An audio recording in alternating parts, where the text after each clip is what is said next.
आने वाले समय में शिक्षा, चिकित्सा, हर क्षेत्र में क्रांतिकारी ये कदम सरकार उठा सके, जैसे पिछले 10 वर्षों में उठाने का काम किया है।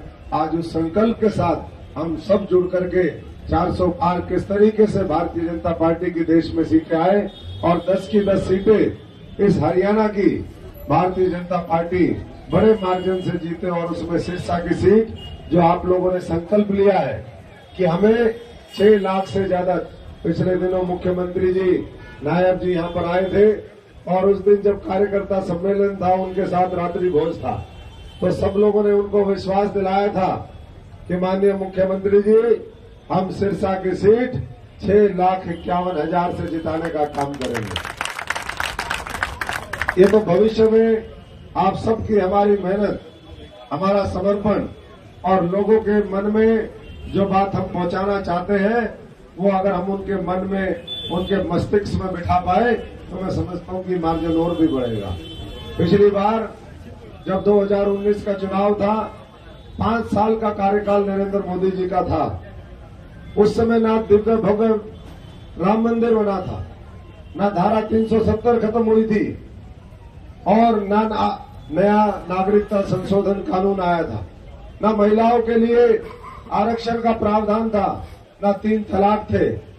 लेकिन उसके बावजूद भी हमने इतनी बड़ी उपलब्धि की थी कि हम बहुत बड़े मार्जिन के साथ ये सीट भी जीते थे और हरियाणा की 10 सीटें जीते थे।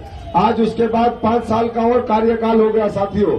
10 साल के इस कार्यकाल में जो बड़े बड़े कार्य हुए हैं, जो बड़े बड़े हाईवे बने हैं, जो बड़े बड़े हमारे एयरपोर्ट का रिनोवेशन और एयरपोर्ट का विस्तारीकरण जिस तरीके से हुआ, नई नई बंदरगाह इस देश में बनी, रेलवे का नेटवर्क दुरुस्त करने का काम किया, किसानों के खातों में किसान सम्मान निधि से लेकर के फसल बीमा योजना, मुआवजे का केवल इस पार्लियामेंट के अंदर अगर 4,500-5 हजार करोड़ रुपए डालने का काम हुआ है तो मैं समझता हूं कि पिछले 6-7 वर्षों में हुआ है।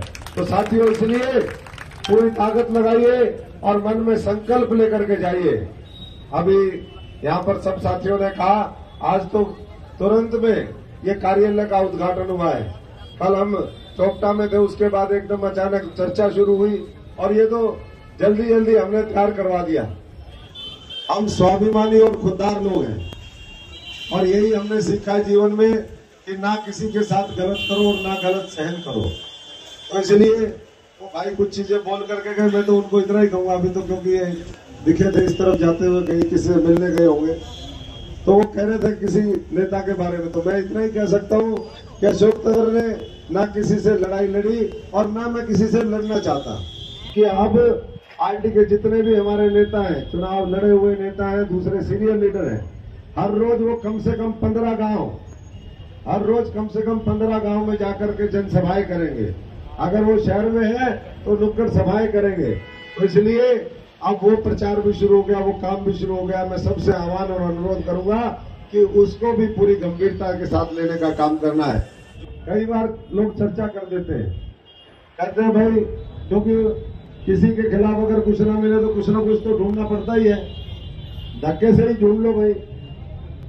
तो कुछ इस तरह का कई दिन से मैं देख रहा हूं। लोग कहते हैं कि भाई अशोक तंवर ने कई पार्टी बदली।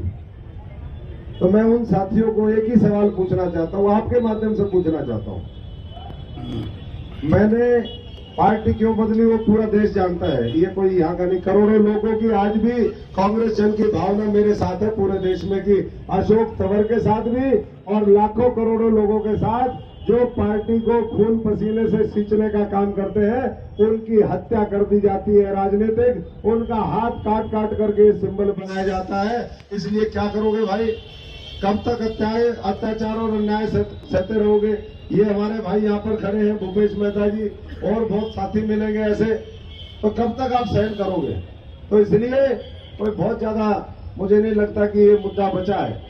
और दूसरे भी हमने और लोग देखे किस तरीके से उन्होंने कहा। लेकिन मैं एक बात पूरी जिम्मेदारी के साथ यहाँ पर कह सकता हूँ कि 15 साल पहले जब मैं आपके बीच में आया था चुनाव पहले लड़ना, 8 अप्रैल को आपके बीच में आए थे, वो 8 अप्रैल 2009 से लेकर के और 15 साल हो गए। अशोक तंवर ने आपके साथ तो किसी के साथ धोखा नहीं किया। सिरसा के 20 लाख हमारे जो वोटर हैं 35-40 लाख जो आबादी है, मैं कहीं भी रहा, लेकिन हमने उनकी मजबूत लड़ाई लड़ी। अगर घग्गर टूटी 2-2, 3-3 बार, तो अशोक तंवर 1-1 महीना उनके बीच में था। अगर